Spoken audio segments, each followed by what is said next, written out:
আসসালামু আলাইকুম সবাইকে। শিখুন academy present cryptography and network security lecture সিরিজে আপনাদের সবাইকে স্বাগতম জানাচ্ছি। আমাদের ধারাবাহিক লেকচার সিরিজের আজকের লেকচারে আমরা যেই বিষয়গুলো জানতে যাচ্ছি, introduction to security mechanism, types of security mechanism.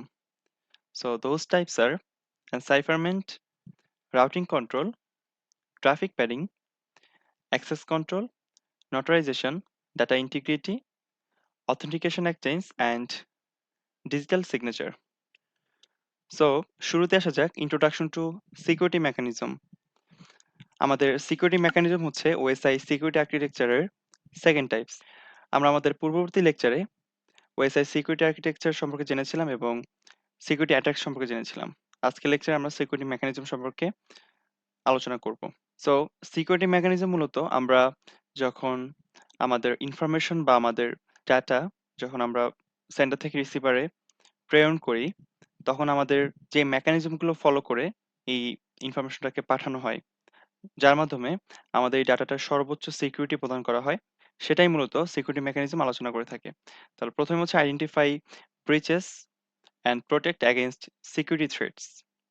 So আমাদের সিকিউরিটি মেকানিজমের মাধ্যমে আমরা আমাদের এই সিকিউরিটিতে যদি কোনো ব্রেকডাউন থাকে, অর্থাৎ এই সিকিউরিটিতে যদি আমাদের কোনো উইক পয়েন্ট থাকে, সেই উইক পয়েন্টটা মূলত এই সিকিউরিটি মেকানিজমের মাধ্যমে আমরা সেই উইক পয়েন্টটাকে আমরা রিকভার করি এবং আমাদের যেই থ্রেডস গুলো আছে, ইন্ট্রুডার্স বা হচ্ছে আমাদের যেই হ্যাকার্সরা যে থ্রেড গুলো ক্রিয়েট করে আমাদের ইনফরমেশন যখন আমরা সেন্টার থেকে রিসিভার পাঠাই, সেগুলোকে আমরা কি করি? রিকভার করি। Safeguard system network or device. আমাদের ডিভাইস, আমাদের যে সিস্টেম বা আমাদের যে নেটওয়ার্কের থ্রুতে আমরা মূলত আমাদের ডাটা বা ইনফরমেশন আমরা ট্রান্সমিট করি, সেটাকে আমরা মূলত সেভ করার জন্য মেকানিজম গুলো কি করি? ইন্ট্রোডিউস করি। Prevent unauthorised access and tampering. আমাদের নেটওয়ার্কে কোনো আনঅথরাইজড অ্যাক্সেস থেকে আমাদের নেটওয়ার্ককে বা আমাদের সিস্টেমকে প্রোটেক্ট করার জন্য আমরা কি করি? সিকিউরিটি মেকানিজমকে ইন্ট্রোডিউস করে থাকি। সো সিকিউরিটি মেকানিজমের কিছু গুরুত্বপূর্ণ টাইপস নিয়ে আমরা এখন আলোচনা করব, যেগুলো আমরা লেকচার আউটকামের শুরুতেই বলেছিলাম, যে encipherment, routing control, traffic padding, access control, notarization and etcetera. So শুরুতে আসা যাক এনসাইফারমেন্ট।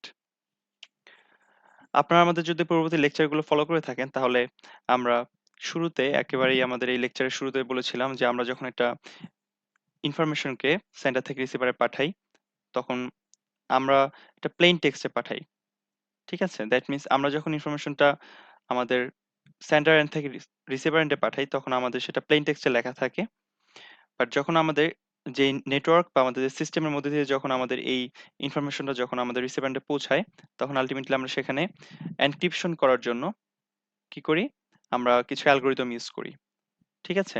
যার মাধ্যমে আমাদের এই প্লেন টেক্সটটাকে আমরা সাইফার টেক্সটে কনভার্ট করি বা এনক্রিপ্টেড টেক্সটে কনভার্ট করি। যে আমাদের কোনো আনঅথরাইজড অ্যাক্সেস বা আমাদের কোনো হ্যাকার বা ইন্ট্রুডার্স যারা আছে, তারা যেন কোনোভাবে সেটাকে অ্যাক্সেস করতে না পারে, বা অ্যাক্সেস করতে পারলেও সে যেন এটাকে কি করতে না পারে? আন্ডারস্ট্যান্ড করতে না পারে। যেমন এখানে আমাদের প্লেন টেক্সট আছে, "উই লাভ শিখুন একাডেমি", এবং এই প্লেন টেক্সটটাকে আমরা কি করেছি? সাইফার টেক্সটে কনভার্ট করেছি এনক্রিপশন টেকনিক ইউজ করে।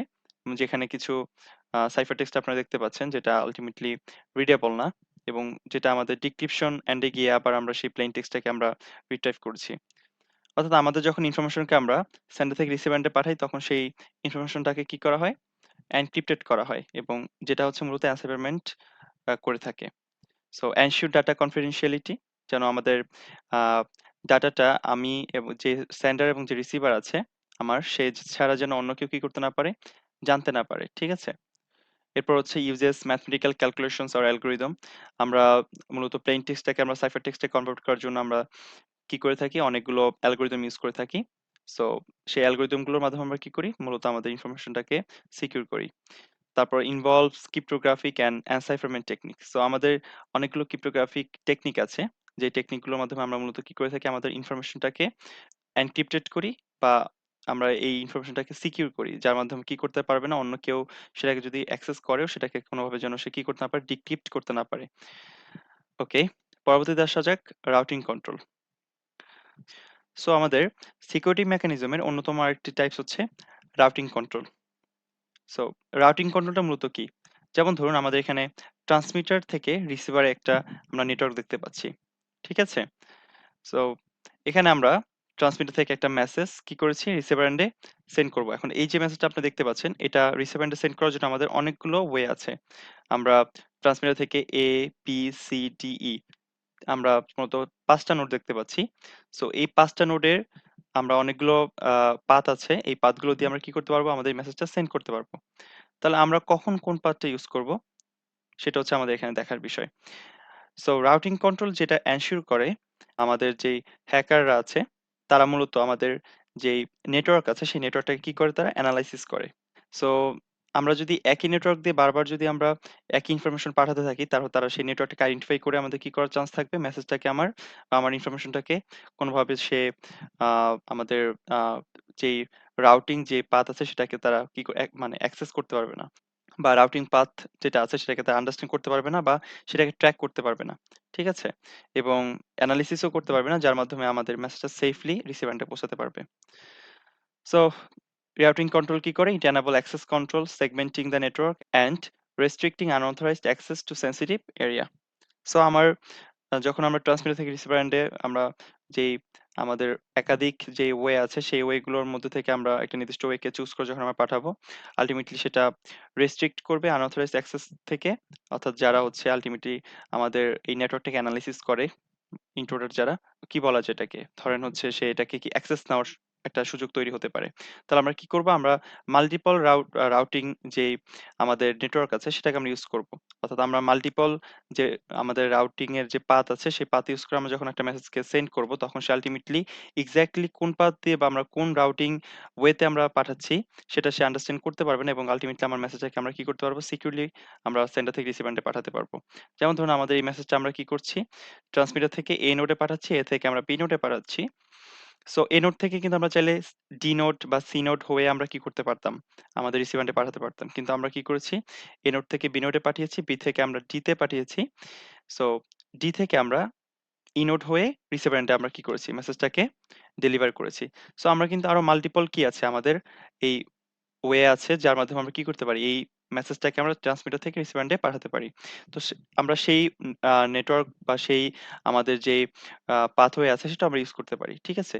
সো মূলত আমরা কেন রাউটিং কন্ট্রোলে মানে ইউজ করছি? কারণ হচ্ছে আমরা এই মাল্টিপল পাথ আমরা ইউজ করে যখন আমরা কি করব? মেসেজটাকে পাঠাবো এবং আমরা একেক সময় একেকটা পাথ ইউজ করে যখন পাঠাবো তখন আল্টিমেটলি যে ইন্ট্রুডার্স আছে তারা আল্টিমেটলি বিভ্রান্তিতে পড়ে যাবে। ঠিক আছে? এবং তারা আল্টিমেটলি একটা এক্সাক্ট রুটকে যদি তারা টার্গেট করে তাহলে আল্টিমেটলি দেখা যাবে পরবর্তীতে আমরা ওই রুট দিয়ে মেসেজটা যখন পাঠাবো না তারা আল্টিমেটলি কি করতে পারবে না? তারা আল্টিমেটলি হচ্ছে কি করতে পারবে না? অ্যাক্সেস করতে পারবে না। এরপর হচ্ছে ট্রাফিক ইন্সপেকশন অ্যান্ড ফিল্টারিং আর facilitated allowing the identification and prevention of security threat. অর্থাৎ আমরা এই রাউটিং কন্ট্রোলের মাধ্যমে আমরা যে সিকিউরিটি থ্রেট গুলো আছে সেটাকে আমরা প্রিভেন্ট করতে পারবো। কারণ আমাদের এখানে আমাদের একাধিক যেহেতু রাউটিং পাথ থাকে যার মাধ্যমে আমরা আল্টিমেটলি কি করতে পারি? আমাদের ইনফরমেশনটাকে একাধিক মাল্টিপল যে পাথ আছে সেই পাথে আমরা পাঠাতে পারি এবং আমরা চাইলে এই একাধিক পাথ থেকে ফিল্টার করে যেকোনো একটা পাথকে কি করতে পারি? চুজ করে সেই ওয়েতে আমরা পাঠাতে পারি। সো যার মাধ্যমে আমরা সিকিউরিটি থ্রেট গুলোকে কি করতে পারি? ওভারকাম করতে পারি। অ্যান্ড পরবর্তীতে হচ্ছে intrusion detection and prevention systems are deployed strategically for real time threat mitigation. তাহলে আমরা আমাদের রিয়েল টাইম যে থ্রেট গুলো আছে অর্থাৎ যে ইন্ট্রুডার্স যারা আছে তারা যেহেতু আমাদের নেটওয়ার্কটাকে অ্যানালাইসিস করে এবং নেটওয়ার্ক অ্যানালাইসিস করে তারা আমাদের অ্যাক্সেস করতে চায় ইনফরমেশনকে, তো সেটা থেকে আমরা রিয়েল টাইম কি করতে পারবো? এই থ্রেটটাকে আমরা মিটিগেট করতে পারবো। অ্যান্ড আমরা কোনো যদি এই ধরনের কোনো অকারেন্স যদি ঘটেও যায় বা ঘটার সম্ভাবনা থাকে সেটাকে আমরা ডিটেকশনও করতে পারবো। সো পরবর্তী স্লাইডে আসা যাক। এই স্লাইডে আমরা ট্রাফিক প্যাডিং সম্পর্কে জানার চেষ্টা করব। সো ট্রাফিক প্যাডিং বলতে আমরা কি বুঝি?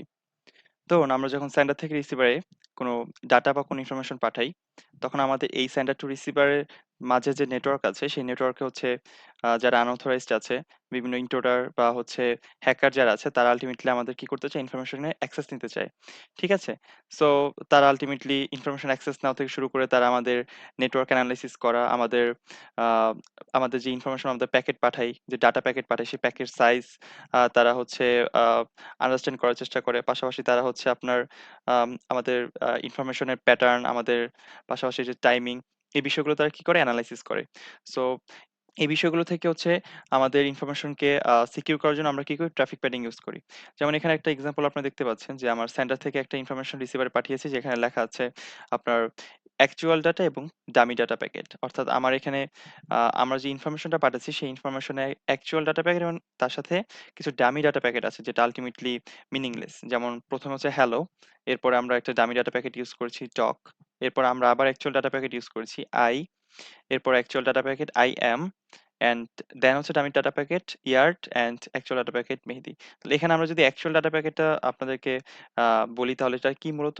এটা ক্লিয়ারলি বোঝা যাচ্ছে যে হ্যালো, আই অ্যাম মেহেদি। এবং এই অ্যাকচুয়াল ডাটা প্যাকেটের মধ্যে আমরা কি করেছি? ডামি ডাটা প্যাকেট ইউজ করেছি। সো এর মাধ্যমে আল্টিমেটলি কি হবে? যারা ইন্ট্রুডার্স বা হ্যাকার আছে তারা আল্টিমেটলি কনফিউজড হয়ে যাবে যে আল্টিমেটলি আমার অ্যাকচুয়াল ইনফরমেশনটা কি? যেহেতু আমার ইনফরমেশনটা আপনার এনক্রিপ্টেড করা থাকবে এবং এনক্রিপ্টেড মেসেজ বা এনক্রিপ্টেড ডাটার মধ্যে মূলত আমাদের এই অ্যাকচুয়াল ডাটার সাথে ডামি ডাটা প্যাকেট থাকবে। তার মাধ্যমে আল্টিমেটলি হ্যাকার যারা আছে তারা আল্টিমেটলি কনফিউজড হয়ে যাবে। ঠিক আছে? এবং আমাদের এর মাধ্যমে ইনফরমেশনকে আমরা সিকিউর করতে পারবো। সো তাহলে আমাদের ট্রাফিক প্যাডিং মূলত কি করে? It adds fake or redundant data to obscure genuine data. ঠিক আছে? তাহলে আমাদের এই জেনুইন ডাটা বা আমাদের অ্যাকচুয়াল ডাটার সাথে আমরা কি করি? কিছু ডামি ডাটা এড করে বা ফেক ডাটা এড করে কি করি? আল্টিমেটলি আমাদের ইনফরমেশনটাকে আ এমনভাবে রিপ্রেজেন্ট করি যে এটা আল্টিমেটলি কারো কাছে কি হবে না? আন্ডারস্ট্যান্ড হবে না। এবং enhancing privacy by making it challenging for eavesdroppers to deduce meaningful information from the network traffic. So যারা হচ্ছে নেটওয়ার্কটাকে আমার কি করে অ্যানালাইসিস করে, ইন্ট্রুডার যারা আছে তারা আল্টিমেটলি আমাদের এই ইনফরমেশনটা যেহেতু এনক্রিপ্টেড থাকবে, সো সে যদি এটাকে অ্যাক্সেসও করতে পারে, সে আল্টিমেটলি কি করতে পারবে না? এটাকে আন্ডারস্ট্যান্ড করতে পারবে না। And by introducing randomness in packet size and timing, traffic padding mitigates traffic analysis attacks and making it difficult for attackers to discern communication patterns. So যেহেতু আমাদের এই আমরা কিছু কি করি? অ্যাকচুয়াল ডাটার সাথে কিছু র‍্যান্ডম আমরা ডামি ডাটা প্যাকেট ইউজ করি। সো আমরা এর মাধ্যমে আল্টিমেটলি আমাদের ইনফরমেশনটাকে সিকিউর করি। ঠিক আছে? এবং আমাদের যারা আছে এই হ্যাকার যারা আছে আল্টিমেটলি তারা আমাদের ইনফরমেশনটাকে প্রকৃতপক্ষে কি করতে পারবে না? অ্যাক্সেস করতে পারবে না, এবং অ্যাক্সেস করলেও তারা এটাকে আল্টিমেটলি আন্ডারস্ট্যান্ড করতে পারবে না। যার মাধ্যমে আমরা আমাদের এই কমিউনিকেশন যেই মানে ইনফরমেশন যে কমিউনিকেশন বা ইনফরমেশন যে এক্সচেঞ্জ সেটাকে আমরা কি করতে পারি? সিকিউর করতে পারি।